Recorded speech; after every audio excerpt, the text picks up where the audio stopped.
Fake ఓట్లు ఉన్నాయా లేవా ఏంది కథ అనేది ఒక్కసారి ఇక్కడ పోయి చూస్తే ఇగో జూబ్లీహిల్స్లో మరో ఓట్ చోరీ వెంగళరావు నగర్ డివిజన్లో ఒకే ఇంటి నెంబర్ పైన 27 ఓట్లు ఉన్నాయి.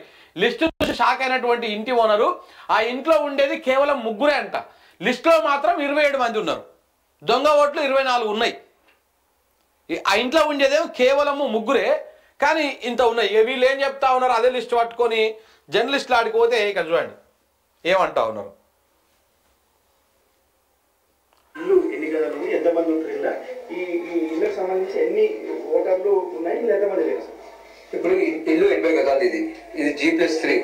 నిన్న ఇదేమైందంటే లిస్ట్ తీసుకొని ఓనర్తో మాట్లాడితే ఒకటే ఓటు ఉంది, మిగతా రెంటర్స్ 2 ఉండే ముగ్గురు, టోటల్ 3 ఓట్లు. ఈ మిగతా వాళ్ళు చూపెట్టిన ఇల్లు ఎవరు అడిగితే ఓనర్ చెప్పి నాకు ఎవరు తెలియదు తెలియక నన్ను అడిగి చెప్పండి. ఓనర్ అడిగినా మీరు గుర్తుపడతారా, మీ దగ్గర రెంట్కుంటున్నా ఉన్నారా ఎంత తెలుసు అంటే నాకు ఈ ముఖాలు ఎవరు తెలియదు, నేను ఫస్ట్ టైం చూస్తున్నా, నువ్వు అంటే కాలనీ నీకు గుర్తుపడతా అన్నాడు. నీకు మంచిగా గుర్తుపడతాను నేను, వీళ్ళకి ఎవరు తెలియదు, నువ్వే గుర్తుపట్టాలన్నా కానీ నాకు అన్నాడు. నేనైతే గుర్తుపట్టాను, నువ్వు గుర్తుపడతా నేను ఎట్లా గుర్తుపడతా అన్నాడు. ఇప్పుడు ఈ లిస్ట్ ఓనర్ అంటే ఓనర్ ఏమంటున్నాడు, ఎట్లా నమోదు చేస్తున్నాడు?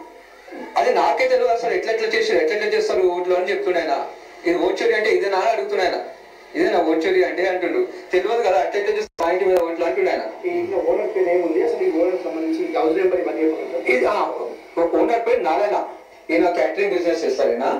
ఇది హౌస్ నెంబర్ వచ్చి 101, మన బూత్ నెంబర్ వచ్చి 125. ఇది వెంగనాడు కాలనీ, వెంగనాడు డివిజన్, ఇది జూబ్లీహిల్స్ కాన్స్టిట్యున్సీలో. ఇట్లా ఒక్కొక్క బూత్ లో 50 ఓట్లు ఇట్లా ఎక్కుంటే టోటల్ మనకి 400 బూత్లు ఉన్నాయి.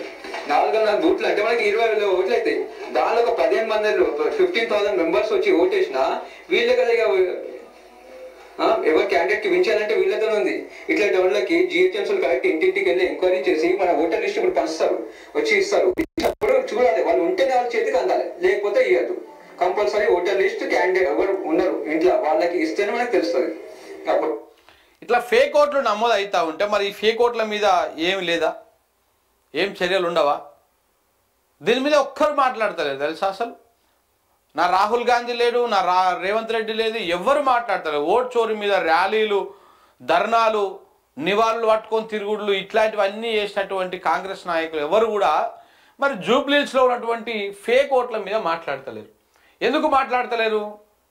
నిన్న ఇంకా ఎన్నికల సంఘం నిన్న ప్రకటించిందంట, అది కూడా నేను చూపిస్తాను. ఈ ఓటర్ లిస్ట్ సంబంధించి ఈ ఇంట్లో ఉన్నాయని చెప్పి ఇంట్లో ఓట్లు అని చెప్తున్నారు. 27 మంది కానీ ఎంతమంది తెలుసు? ఆపరేటర్గా నేను చేయబట్టి కేబుల్ ఆపరేటర్గా చేస్తున్నాను. ఈ నారాయణ అనేటైనా మొన్న అంటే ఒక 15 ఇయర్స్ తర్వాత వచ్చాడు, ఇక్కడ కొనుక్కున్నాడు 60 గజాల ప్లేస్ అని. ఈయన బిల్డింగ్ పైన ఇన్ని ఓట్లు, వీళ్ళు 26 ఓట్స్ ఆయన తీశారు అంటే ఆయననే పరిశాన్గా ఉన్నాడు. ఇంకోటి ఆయన అడుగుతున్నాడు, అసలు నాకే తెలీదు ఈ ఓట్లు ఎట్లా వచ్చాయి, ఎట్లా చేశారు, అసలు ఏం చేస్తారంటే మేము అడిగాము, మరి మీకు తెలియకుండా ఎట్లా వస్తాయి సార్, మీరేమైనా సపోర్టింగ్ ఉన్నారా అని అడిగాము. అడిగితే వాళ్ళు ఏమన్నారంటే మాకు తెలియదండి, మా మిస్సెస్ కూడా చనిపోయింది, అందుకే మేము నాకు కానీ నా ఒక్క ఇంటి మీద ఉన్నాయా లేకపోతే అందరి ఇంటి మీద ఉన్నాయండి, అది కూడా ఎంక్వైరీ చేయమని చెప్పి అతను చెప్పాడండి. అందుకే మేము చెప్తున్నాం సార్. మీరు ఇట్లా ఒక్కొక్క ఇంటి మీద 20 ఓట్లు 30 ఓట్లు ఇట్లా ఫేక్, ఇవన్నీ కూడా ఫేకు. ఈ ఫేక్ మీద నిన్న ఏం చెప్తారు, నిన్న ఇదే ఎన్నికల సంఘానికి సంబంధించినటువంటి వాళ్ళు, అవును ఆ ఇంట్లో 43 ఓట్లు ఉన్నాయి, అది బహుళ అంతస్తుల భవనం, ప్రస్తుతం 4 అక్కడ ఉన్నారు, 39 మంది ఇండ్లు ఖాళీ చేసి వెళ్ళిపోయిర్రు. జూబ్లీహిల్స్ నియోజకవర్గంలో 43 ఓట్లు ఉన్న ఇంటి పైన ఎన్నికల అధికారి స్పష్టత. ఒక అపార్ట్మెంట్లో ఉన్నారు 43 మంది ఉన్నారు, అది అపార్ట్మెంటు, ఆ అపార్ట్మెంట్ నుంచి ప్రస్తుతానికి ఖాళీ చేసి వెళ్ళిపోయిర్రు అని చెప్తారు. మరి ఖాళీ చేసి వెళ్ళిపోయినటువంటి వాళ్ళ ఓట్లు కూడా ఎట్లా ఉంటాయాడా? ఎన్నికల సంఘం అధికారి చెప్పిన ఆయనకు కొంచెం సోయి ఉండాలి కదా. వెళ్ళిపోయినటువంటి వాళ్ళు నిన్న అయితే పోలే కదా, ఒకటేసారి అపార్ట్మెంట్లో ఉన్నటువంటి 43 మంది ఒకేసారి ఖాళీ చేసి వెళ్ళిపోరు కదా. ఎంత సిల్లీ రీజన్ లెక్క అనిపిస్తుంది చూసిరా ఇది. అప్పుడు కొంతమంది పోయి ఉంటారు. మొన్న 2 నెలల క్రితం కూడా మీరు మళ్ళా ఓట్ లిస్టుల పర్యవేక్షణ చేసిరు కదా, పరిశీలన చేసిరు కదా. అప్పుడు ఉన్న వాళ్ళు ఎవరు, లేని వాళ్ళు ఎవరు పరిశీలించి దాన్ని డిలీట్ చేయాలి కదా. అలా చేయకుండా ఎందుకు ఇంకా అట్లనే ఉంచారు? ఎందుకంటే వాళ్ళ పేర్ల మీద దొంగ ఓట్లు వేస్తందుక, లేకపోతే వాళ్ళే వచ్చేస్తందుక, దేనికి ఇదంతా కూడా? అపార్ట్మెంట్లో 43 మంది ఉన్నారు కాబట్టి వాళ్ళు ఇప్పుడు లేరు, ఇక్కడ చాలా స్పష్టంగా చెప్తా ఉంది, కనపడతా ఉంది. ఏది ఎన్నికల సంఘం ఫెయిల్యూర్ చాలా స్పష్టంగా కనపడతా ఉన్నది. దీన్ని కాంగ్రెస్ మీడియా, కాంగ్రెస్ అనుకూలంగా ఉన్నటువంటి సోషల్ మీడియా ప్రచారం చేస్తూ ఉన్నది ఈ అంశాన్ని. ఒకవేళ ఇక్కడ ఇది కరెక్టే అయినప్పుడు, అపార్ట్మెంట్లో 43 మంది ఉన్నారు, ఇందులో ఇప్పుడు ముగ్గురే ఉన్నారు, నలుగురే ఉన్నారు, మిగతా 39 మంది ఖాళీ చేసి వెళ్ళిపోయారు అని చెప్పేసి ఎన్నికల సంఘం చెప్పింది కరెక్ట్ అయినప్పుడు, మరి రాహుల్ గాంధీ ఏదైతే జాతీయ స్థాయిలో ఇన్ని పేపర్లు పట్టుకొని ఇట్లా పట్టుకొని షో చేస్తున్నటువంటిది కూడా తప్పే కదా. అక్కడ కూడా ఏదో ఇల్లు ఖాళీ చేసి వెళ్ళిపోవడమో లేకపోతే ఇంకొకటికి ట్రాన్స్ఫర్ కావడమో ఇట్లాంటిది ఏదో అయినట్టే కదా లెక్క. ఇక్కడ ఇది రైట్ అయినప్పుడు అక్కడ కూడా అది రైటే కదా. మరి ఇక్కడ ఇది రాంగ్ అయినప్పుడు అక్కడ కూడా అది రాంగ్ కావాలి కదా. అంటే మనకు అనుకూలంగా ఉంటేనేమో ఒక తీరుగా, అనుకూలంగా లేకపోతేనే ఒక తీరుగానా? ఇదేం దిక్కుమాలిన స్టాండ్ అండి.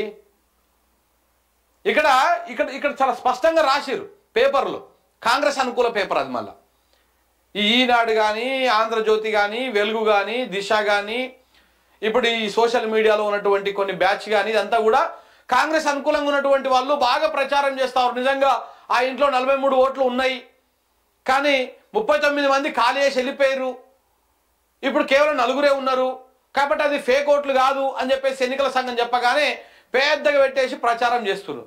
మరి రాహుల్ గాంధీ నిజంగానే పప్ప? బెంగళూరు విషయంలో, సౌత్ బెంగళూరు విషయంలో ఆయన తీసుకొచ్చి ఇన్ని 30,000 కట్టలో లేకపోతే ఇన్ని కట్టలు తీసుకొచ్చి బయట పెట్టింది కదా, ఇదంతా ఆయన చేసింది ఒక పప్పు వ్యవహారమా లేకపోతే తుప్పు వ్యవహారమా, తప్పు వ్యవహారమా, ఏంటిది అది చెప్పాలి కదా. మరి అట్లనే ఈడ ఎన్నికల సంఘం చెప్పిందేమో కాంగ్రెస్ వాళ్ళకి సమ్మగా ఉంటుంది, ఆడ జాతీయ స్థాయిలో ఎన్నికల సంఘం చెప్పిందేమో ఆహా మోడీ ఎన్నికల సంఘం రెండొక్కటే, బీజేపీ ఈసీ రెండొక్కటే కాబట్టి బీజేపీని గెలిపించడం కోసం ఈసీని అడ్డం పెట్టుకొని మాట్లాడతారని చెప్పేసి అక్కడ మాట్లాడతారు. ఇక్కడనేమో ఈ రకంగా. సో కాబట్టి ఇదంతా కేవలము ఫేక్ ఓట్లు ఉన్నది వాస్తవమే. ఈ ఫేక్ ఓట్లు నమోదు చేయించింది కూడా వాస్తవమే. జూబ్లీహిల్స్లో దొంగ ఓట్లను నమోదు చేయించింది వాస్తవమే, అక్కడ ఉన్నది వాస్తవమే. ఇక్కడ ఇది ఎంత వాస్తవమో బెంగళూరులో గది అంతే వాస్తవం. ఇప్పుడు ఈ దొంగోటతో ఇక్కడ కాంగ్రెస్ గెలవాలని ఏ రకంగా ప్రయత్నం చేస్తూ ఉన్నదో ఇదే రేవంత్ రెడ్డి గారి కొత్త ప్లాన్. ఎట్లా నిక్కచ్చిగా ఎలాంటి మ్యానిపులేషన్ లేకుండా ఏం జరిగితే ప్రజలు ఓట్లు వేసేటట్టుగా లేరు అనేది మరి ఆయనకు భయం పట్టుకున్నట్టున్నది.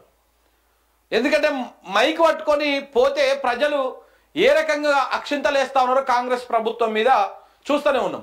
కాంగ్రెస్ పార్టీకి ఎందుకు ఓటు వేయాలని అడుగుతున్నారు ప్రజలు, మనం కదా అడిగేటిది.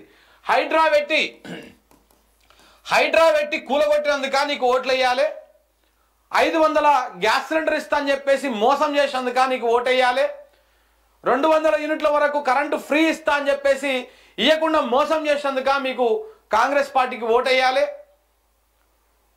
పింఛను 4,000 చేస్తా అని చెప్పేసి ఉన్న పింఛన్నే ఎగ్గొడుతున్నందుక మీకు కాంగ్రెస్ పార్టీకి ఓటు వేయాలి, దేనికోసం వేయాలి అని చెప్పేసి మీడియా ప్రతినిధులు ఎవరైతే పోతా ఉన్నారో వాళ్ళని అడుగుతా ఉన్నారు, ప్రజలే అడుగుతా ఉన్నారు రివర్స్లో. ఇక ఈసారి జూబ్లీహిల్స్లో కూడా గెలిపించినామా అంటే ఉన్న ఇండ్లను కూడా ఊలగొడతాడు. ఆ వెంగళరావు నగరు, ఆ రెహమత్ నగరు, ఆ యూసఫ్ కూడా, ఆ ప్రాంతాల్లో ఎక్కడెక్కడైతే పేదోళ్ళ గుడిసెలు, మైనార్టీల గుడిసెలు ఇండ్లు ఉంటాయో ఆ ఇండ్లను మొత్తం హైడ్రా పెట్టి నేలమట్టం చేసి ఆహాల ఈ 10,000 కోట్ల విలువైన భూమిని స్వాధీనం చేసుకున్న ప్రభుత్వం అని కాంగ్రెస్ మీడియా ప్రచారం చేసుకుంటుంది. గాదాని కోసమైనా వేయాలి మేము ఓటు అని చెప్పేసి వాళ్ళే చెప్తా ఉన్నారు. ఎవరికి ఓట్లు వేస్తారమ్మా, ఎవరు గెలిచే అవకాశం ఉంది అని మీడియా పోయి అడిగినప్పుడు వాళ్ళు చెప్తున్నటువంటి మాట ఇది. ఇవన్నీ చూసి ఇదేదో కొడతట్టు ఉంది అని చెప్పేసి ఓట్ల కార్యక్రమాన్ని నమ్ముకున్నట్టుగా అర్థమవుతా ఉన్నది. 20,000 ఓట్లు అంటే ఏం మాటలా? 20,000 ఓట్లు అంటే మాటలా? ఈ 20,000 ఓట్లు ఫేక్ ఓట్లు పెట్టేసి ఎవరు గెలిచినా ఎవరు ఓడినా ఈ ఫేక్ ఓట్లు చాలా దాంట్లో ఉన్నట్టే కదా. మరి ఎన్నికల సంఘం దీనికి ఏం సమాధానం చెప్తుంది? ఏమంటుంది? అన్నింటికీ మౌనమే సమాధానం. ఏమన్నా ఆన్లైన్లో దొరకబడితే 2-3 స్టేట్మెంట్లు ఇచ్చేసేలా మౌనంగా ఉండిపోవాలి. జాతీయ స్థాయిలో మాత్రం ఇదే ఓట్ చోరీ మీద రాహుల్ గాంధీ గారు పెద్ద పెద్ద ప్రసంగాలు ఇవ్వాలి, దానికి పెద్ద పెద్ద ప్రచారం కలిపియాలి. అసలు చోర్లు ఈడ కనపడతారు, తెలంగాణ రాష్ట్రంలో జూబ్లీహిల్స్లో కనపడతా ఉంది అసలు కథ అంతా కూడా. సో కాబట్టి ఇది నడుస్తున్నటువంటి వ్యవహారం.